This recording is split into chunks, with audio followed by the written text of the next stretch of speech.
when I started off in the training and development field, my target was typically to address the issue of assertive communication. Having faced this challenge all my life and actually seeing and meeting women who were in a similar situation. Now, as things progressed, I started doing my trainings. I understood that the requirement was actually much more deeper, and there was a lack of information, there was misinformation, a lot of myths revolving around the ideal communication style. Now, before we get into the 10 major myths of assertiveness versus aggressiveness, I want to first express and explain what exactly is assertive communication. Now, assertive communication is the ideal style of communication and typically should be the style of communication for all of us, wherein we are being honest, we are being respectful, and we are open to listening to others in our conversations. Now, typically, it's confused with aggressive for a couple of reasons. First major myth is that you have to be aggressive to put across your point. Now, this is not true at all, because assertiveness is you are being very respectful when you're addressing somebody, whereas aggressiveness is more of the style that you are expressing it with your tone of voice, with your words, with your body language. And assertiveness does not include any of this wherein you're being pushy. Is that to be assertive, you have to be loud and confident. There's no such rule or there's no such thing that you are recommended to do as an assertive communicator.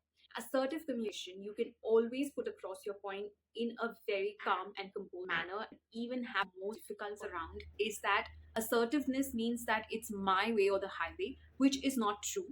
Assertiveness is wherein you put point across, but you're open to listening to others, and you are agreeable to resolve an issue, or you're agreeable to have a around is that assertiveness can lead to conflict. In fact, assertiveness can prevent misunderstanding and actually clear misunderstandings between two people by preventing a misunderstanding or a conflict. So it is not that the conflict will arise because of the assertiveness. Conflict can arise when the other person is not receptive to listening to what you have to say. Across is that extroverts can only assertive communicators. There's no such rule.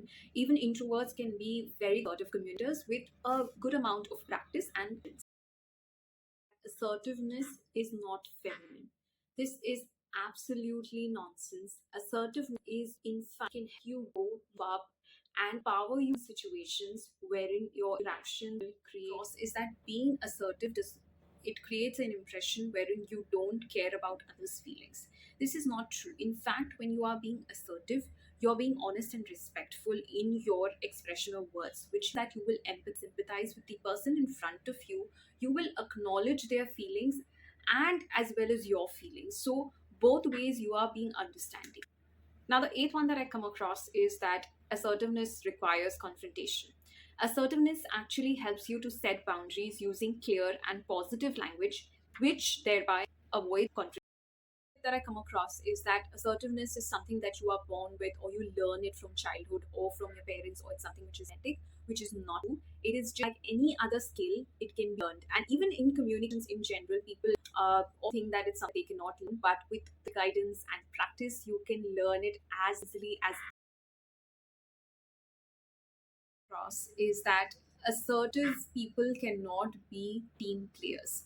Now, people often think that if I start giving my opinion, people will not accept me, not take me team play. Whereas when you start expressing yourself, start being honest, you see a difference in that two people because they look up to you, who is somebody who is confident and being honest and respectful. And in fact, you will be contributing to the group dynamic.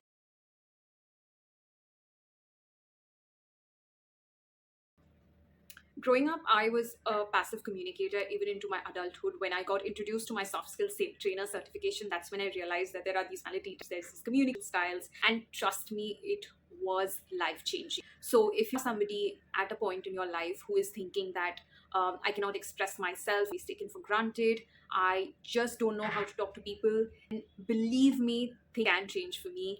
And I have a special course on this communication coming up, so stay tuned.